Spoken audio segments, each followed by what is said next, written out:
Hello children, आज हम part B करेंगे। चैप्टर जो हमारा 7 है एनवायरमेंटल चेंजेस। उसमें हमने ऑलरेडी ग्लोबल वार्मिंग और ग्रीन हाउस इफेक्ट देख लिए थे। नाउ अब न्यूज़ फ्रॉम न्यूज़पेपर। अभी न्यूज़पेपर में जो कुछ न्यूज़ हाईलाइट हुई थी कुछ टाइम पहले की, वो हम देखेंगे। Average increase of 5 degree centigrade in the temperature in west Europe heat experience. West Europe में एवरेज 5 डिग्री सेंटीग्रेड टेम्परेचर जो है इंक्रीज़ हो रहा है, जिस वजह से क्या हो रही है, वहाँ हीट फील किया जा रहा है, मतलब गर्मी महसूस की जा रही है। 14 degree centigrade temperature in Darjeeling reaches to maximum of 28 degree centigrade 2009 CE। 2009 की बात बताई जा रही है कि वहाँ पे जो 14 डिग्री सेंटीग्रेड था दार्जिलिंग में टेम्परेचर, वो बढ़ के कितना हो गया 28 degree centigrade. Snowfall in desert में जहाँ रेनफॉल भी नहीं होता वहाँ स्नोफॉल हो गए। Mumbai receive 942 millilitre rain in one day in 2005। 2005 में मुंबई में एक दिन में 942 मिलीलीटर रेनफॉल हुआ। Increase in temperature in Australia में कंटिन्यूसली टेम्परेचर बढ़ता जा रहा है। सुंदरवन इज सबमर्जिंग, जो सुंदरवन है वो डूबता जा रहा है। Reduction of 5 kilometre in Khumbu snow river of Nepal का जो स्नो रिवर है कुंभू, उसमें भी रिडक्शन हो रहा है, वो घटता चला जा रहा है 5 किलोमीटर्स तक। Ice cap of size of 3250 square kilometres melt with in 35 days in Antarctica में जो आइस कैप्स हैं वो भी, जिसका साइज़ है 32,250 स्क्वायर किलोमीटर, वो भी 35 डेज में पिघल गए। Sources of river are drying up. अभी जो रिवर के जो सोर्सेस हैं वो भी धीरे धीरे क्या हो रहे हैं, सब सूखते जा रहे हैं। Now how does the earth gate heated. जो अर्थ है उसमें गर्मी जो है वो कैसे इंक्रीज होती है, कैसे अर्थ जो है गर्म होता है।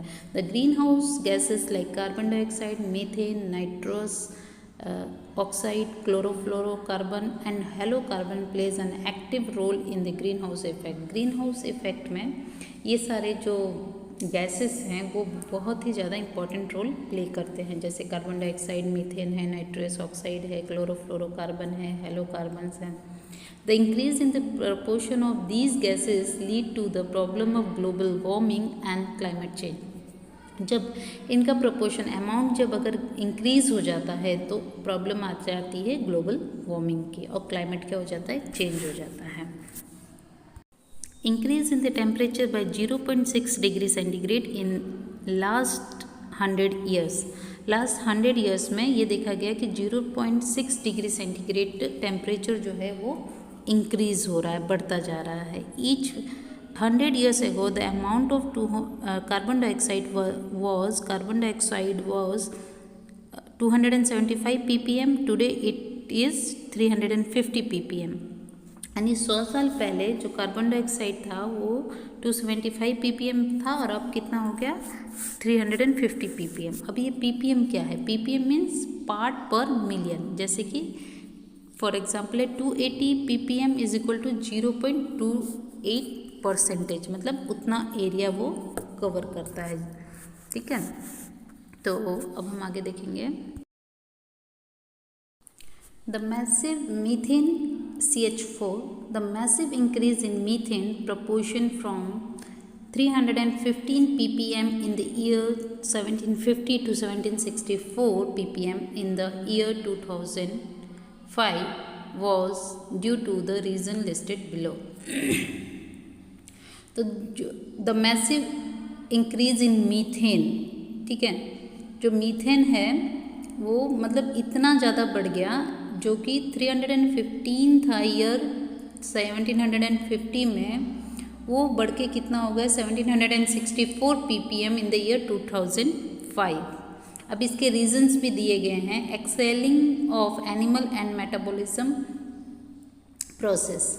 तो जो ये जो एनिमल्स हैं जो सांस छोड़ते हैं उसकी वजह से भी मीथेन इंक्रीज हो रहा है एटमॉस्फेयर में, जो कि कितना हो गया 14 crore ton release of methane, मतलब इनके थ्रू 14 करोड़ टन रिलीज होता है। Paddy cultivation 15 crore ton. Decomposition of the biodegradable waste, जो ये वेस्ट है उनकी वजह से 7 करोड़ टन। तो ये मीथेन जो है ये भी एक रीज़न है ग्लोबल वार्मिंग के लिए। Nitrous oxide, the proportion of nitrous oxide has increase from 270 ppm to recent 319 ppm। 270 से इंक्रीज होके कितना हो गया है 319। Now chlorofluorocarbon CFC, due to the use of foam, plastic, refrigerator, AC, circuit, aerosol spray, the minute particle having the size ranging from 1 micron 10 micron is known as aerosol। aerosol क्या है कि जो particles हैं छोटे छोटे, जब उनका size बढ़ता है 1 माइक्रोन से 10 micron. There has been an increase in the CCF। ये जो है प्लास्टिक है, रेफ्रिजरेटर है, सर्किट्स है, ये सारी चीज़ों की वजह से क्या हो रहा है फ्लोरोकार्बन इंक्रीज हो रहा है। Now effect of global warming. Effects of global warming, changes are observe in the growth and development of the vegetation. जो वेजिटेशन है इसमें हम चेंजेस देखने को मिल रहा है, जो कि पहले जो ग्रोथ होता था उन लोगों का, ठीक है, वेजिटेशन में जो ग्रोथ हो रहा था वो उतना फास्ट नहीं है जितना पहले था, बहुत स्लो हो गया है। Certain species of bird are now disappearing.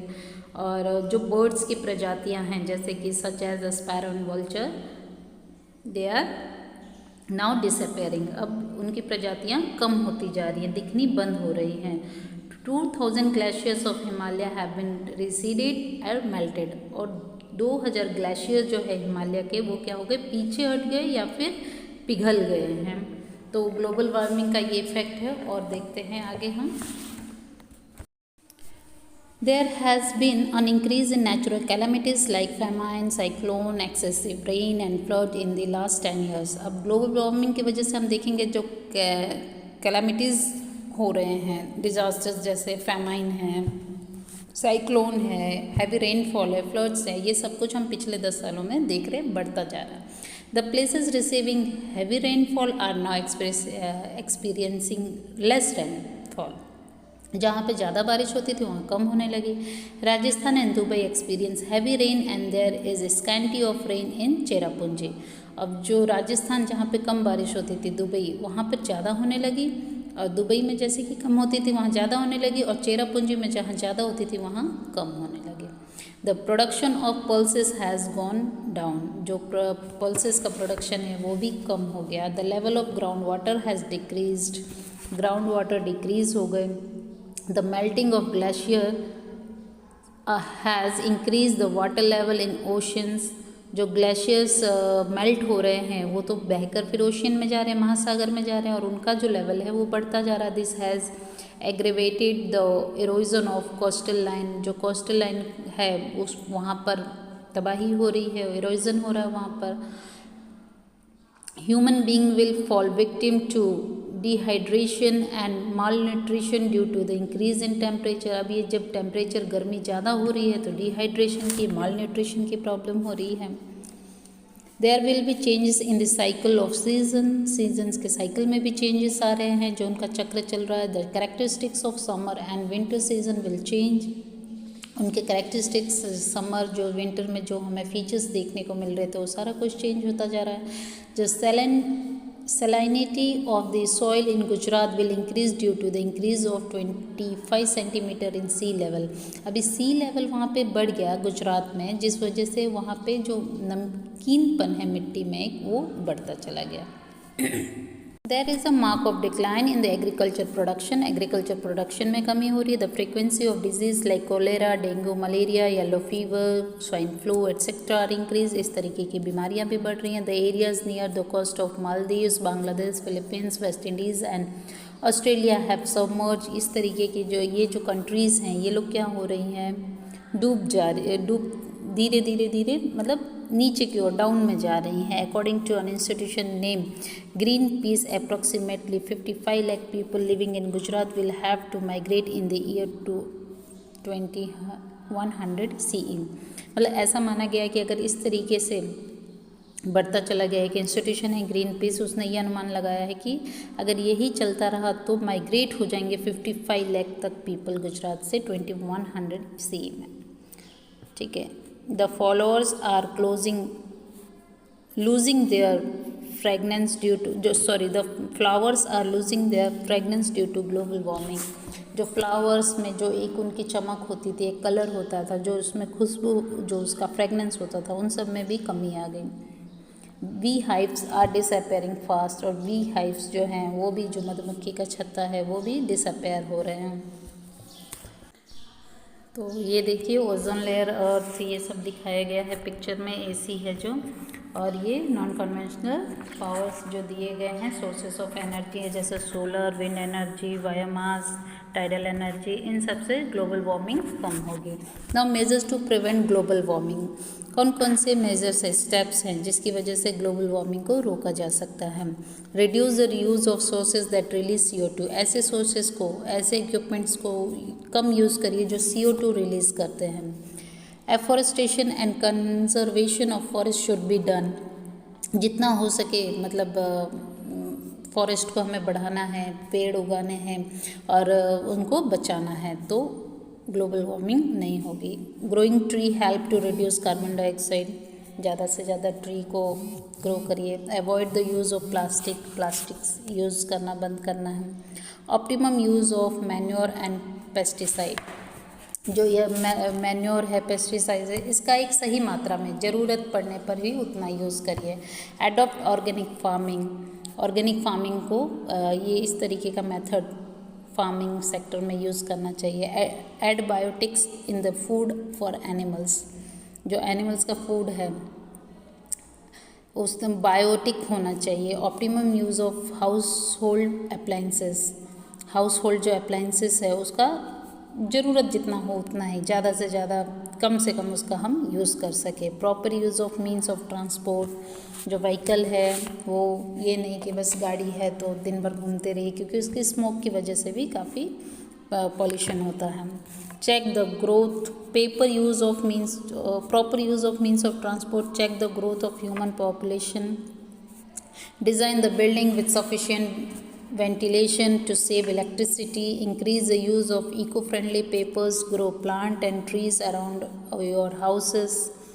Make optimum use of natural resources. Use petroleum products judiciously. Use water carefully. Practice rainwater harvesting. Increase the use of CNG and non-conventional sources of energy.